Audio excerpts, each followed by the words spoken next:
Breaking tonight, a big story involving Hillary Clinton and a powerful businessman who was funneling millions in donations to her family foundation while possibly violating the U.S. sanctions on Iran. Sanctions Mrs. Clinton was supposed to enforce. Welcome to the Kelly File, everyone. I'm Megyn Kelly.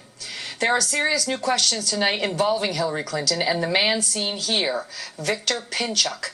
Mr. Pinchuk is the fourth richest man in Ukraine, the owner of a massive pipeline company, and reportedly the man who gave more to the Clintons' family foundation than any other individual.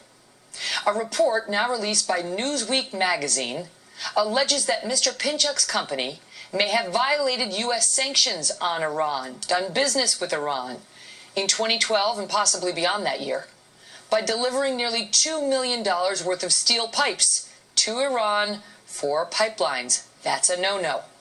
Hillary Clinton was Secretary of State at that time and happened to be the person charged with holding foreign entities responsible for violating U.S. sanctions on Iran.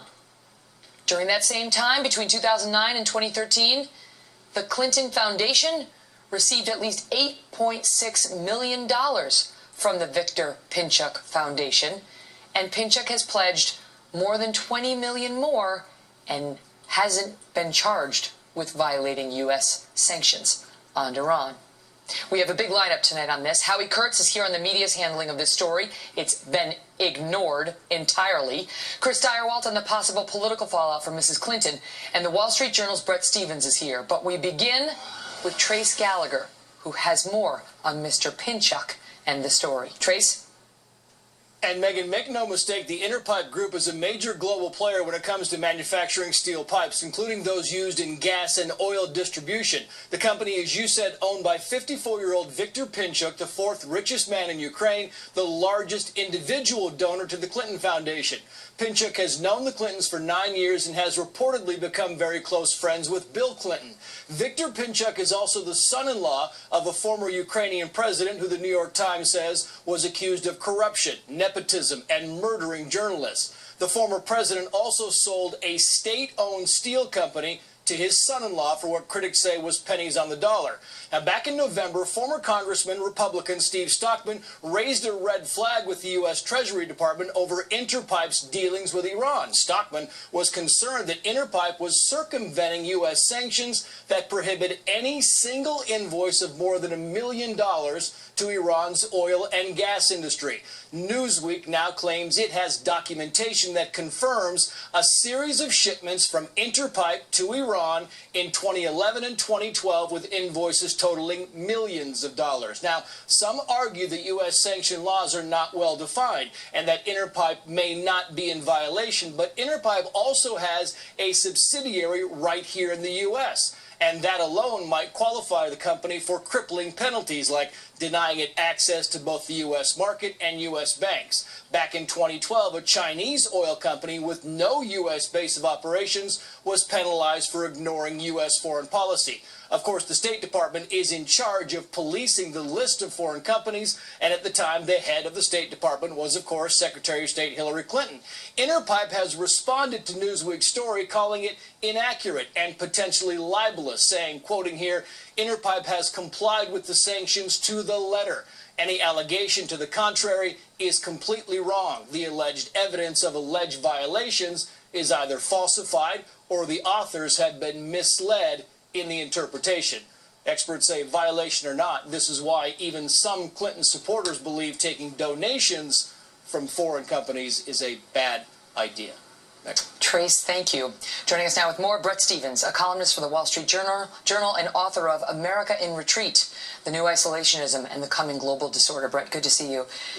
So this is a significant story that right now is on Newsweek. They posted it on Saturday.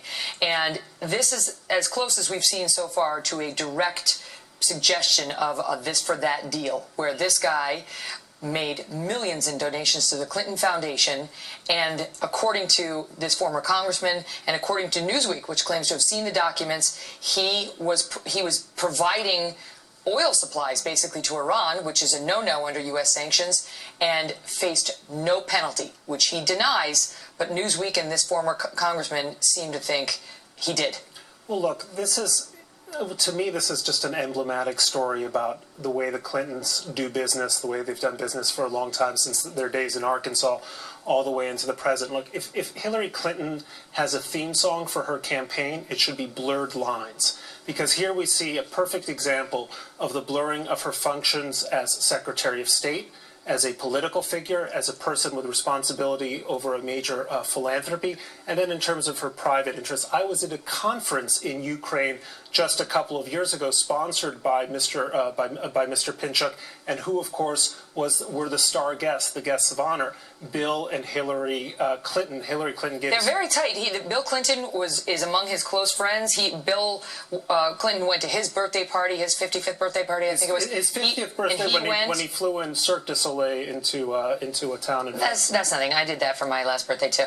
But and then he went to Bill Clinton's 65th birthday party. I mean, they're tight, and this guy's given so much money, millions of dollars, and I think 65% of the millions that he's given was given to the Clinton Foundation during the years that Hillary was Secretary of State, which raises.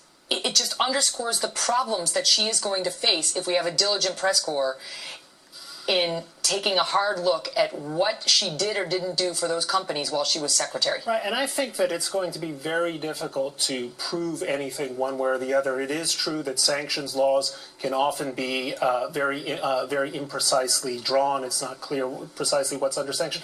But it gets to the point that the Clintons inhabit this area between outright corruption and actual ethical conduct, and that's the world of sleaze. That's the world of connections. That's the world in which people have access to the Clintons or are somehow buying access to the Clintons. I mean, to give you an example, the New York Times last year took note that Chelsea Clinton gets about $75,000 or as much as $75,000 a speech for speaking on subjects like diarrhea, which is a subject she says she's passionate about. Well, in the third world, she's talking about kids dying from. I understand that, but why do people pay that kind of money? Why do people want the Clintons at their... It's not just to meet Chelsea Clinton? I suspect it's not to learn more about diarrhea as a scourge in the third world. It's to have access and to be able, and that's what this guy has with Bill Clinton. I mean, just sitting next to him gives him legitimacy. Right, and even if the behavior